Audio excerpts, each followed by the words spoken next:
नमस्ते भारत, नमस्ते किसान। मैं गणेश किसान फिर से आज किसान पाठशाला प्लेटफॉर्म पर आज हूँ महाराष्ट्र, चालीसगांव, बातसर, पिचरडे, भड़गांव ये क्षेत्र में आया हूँ। और ये प्लॉट कब लगा हुआ है, क्या है, ये किसान बताएंगे, मेरे साथ में हैं। उससे पहले इनको यहाँ पे क्या क्या समस्याएं आई, क्या क्या मुसीबतों को झेलना पड़ा। एक्चुअल कंसेप्ट इनका 70-30 का है। मैं दिखा दूँ आपको, ये 70% जगह केले के पौधों के लिए है और 30% जगह नाली। लेकिन प्लॉट आमने सामने झिकझैक नहीं लगा है। आइए भैया से पूछते हैं कहाँ पर है हम लोग। नमस्कार।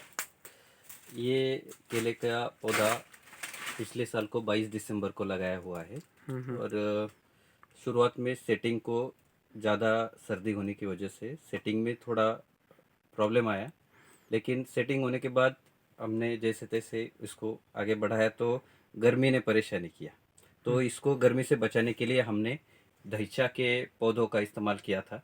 तो धैचा के पौधों से हमें बहुत ही अच्छा रिजल्ट मिला है। उससे हमारा जो केले के पौधे हैं उस गर्मी से बचाव हुआ और आज आप देख सकते हैं कि ये केले की अभी पहली कटाई चालू हो चुकी है। लगभग अभी 11 महीने ही हो रहे हैं लगाने से लेकर अब तक, और आप इसकी क्वालिटी वगैरह यहाँ पे वादे देख सकते हैं। में वादे में अच्छा है, क्वालिटी भी अच्छी है।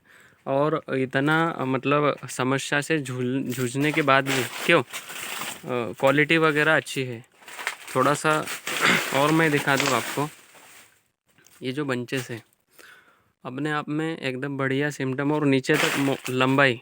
थोड़ा सा इस साल ज़्यादा बारिश की वजह से स्प्रे शेड्यूल वगैरह भी आप लोगों ने नहीं लिया हुआ है प्रॉपर, लेकिन अभी 2-4 स्प्रे इसके ऊपर ले लीजिए तो कलर और शाइनिंग आ जाएगी।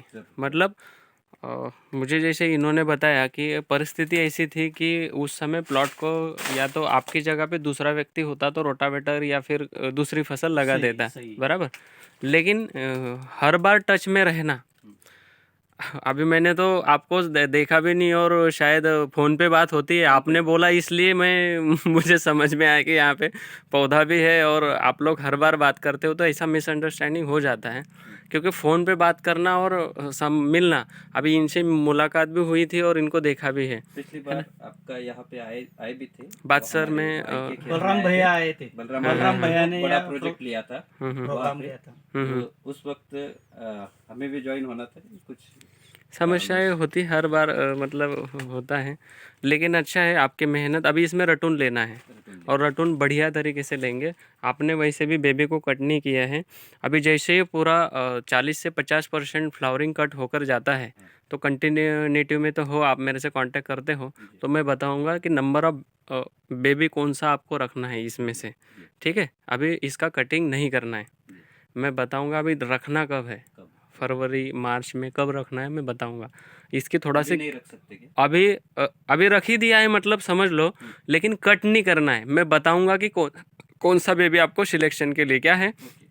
नंबर ऑफ बेबी अगर आप यहाँ पे रखोगे ना तो मैं बता सकता हूँ। उसकी अवस्था नहीं है, जैसे कटिंग कितने प्रतिशत हो गई, कितनी बाकी है, क्या है, तो उस हिसाब से फिर 50% कटिंग के बाद आप रख सकते हैं ना, कोई दिक्कत नहीं। एक्चुअल इसमें हुआ क्या है, पुअर मैनेजमेंट हुआ है, केला आगे गया है। आज तक का रिकॉर्ड है कि 10 महीने में एज इट इज़ केले का एक भी लुंगर नहीं बचना चाहिए। अगर प्रॉपर वे में फीडिंग गया है, पौधा ट्रेस में नहीं गया है और सारी चीज़ें अपडेट है तो 10 महीने में एक केले का घड़ वो भी नहीं दिखना चाहिए। लेकिन आपने बोला लगाने के बाद तुरंत ठंडी आई, उसमें रुका, वो 15 दिन खींच लिया, उसके बाद जैसे ही चलने लगा। आप मैं बताता हूँ कि पिछले साल का मार्च के 8 तारीख तक ठंडी थी और 12 से 14 मार्च से गर्मी जो चालू हुई तो धीरे धीरे बढ़ी। मतलब शुरुआत में 22, 24, 32, 38 और सीधा 40। तो इसकी वजह से काफ़ी सारे स्ट्रोक आए केलों में। और इस तो मैं आज तक की मेरे जो एग्रोनॉमिस्ट ये सोशल मीडिया या आवाज़ से जो मैंने आज तक जानकारी ली है, तो ये पौधा जिस टाइम में नहीं लगना चाहिए उस टाइम में लगा है शायद। हाँ, समय थोड़ा सा दिसंबर में अनइवन हुआ, शायद बहुत से नहीं लगाना agronomist चाहिए। suggestion 15 देते हैं। दिसंबर से कम से कम 25 जनवरी तक, सॉरी 14 जनवरी तक, वो 1 महीने का जो पीरियड है उस उसमें time केला में का नहीं पौधा लगना नहीं चाहिए। लगना चाहिए। अगर 15 दिसंबर को भी लगाया और यहाँ पे 15 जनवरी को भी लगाया तो एज इट इज़ साथ में ही फ्लावरिंग वगैरह कटिंग आएगी, क्योंकि वो रुका रहेगा वहाँ पे, चलता नहीं है पौधा। तो भी इतनी दिक्कतों के बाद भी आज अच्छे लुंगर आए हैं। अच्छे मतलब और इनका वही साइड में कंद का जो प्लॉट है उसमें आप इसमें फर्क दिख रहा है, समझेगा ना, दिख रहा है, देखिए दिख रहा है। टिश्यू कल्चर, मैनेजमेंट तो एक ही है। टिश्यू कल्चर ही है और कंद कंद ही है, लेकिन कंद उसका दिखा देगा। इसमें कम से कम 70 से 80% पौधे जो है ये ऐसी फ्लावरिंग है आपको। और जो एकदम गर्मी में ठंडी में रुके, गर्मी में झुलस गए, उसकी फ्लावरिंग ऐसी है, बराबर। ये समझ में आता है हमें, लेकिन ये लुंगर के ऊपर अभी 2-4 रैपिडली स्प्रे अगर आप करते हो और अच्छे से भरण पोषण करते हो तो 2 स्प्रे के दरमियान कितने दिनों का गैप रहना ये चाहिए? 8-8 दिन का, 10 या 8 दिन का समय रहेगा। थोड़ा सा ठंडी के लिए चिलिंग नहीं आए उसके लिए कंटिन्यूसली जिस दिन ठंडी रहेगी उस लेकिन दिन इसमें हमारे यहाँ जो है ना अभी जो ज्यादा ठंडी अगर बढ़ गई तो ये जो बेल्ट है, नाला है हमारे यहाँ नजदीकी, तो ये बेल्ट में करपा ज्यादा आता है।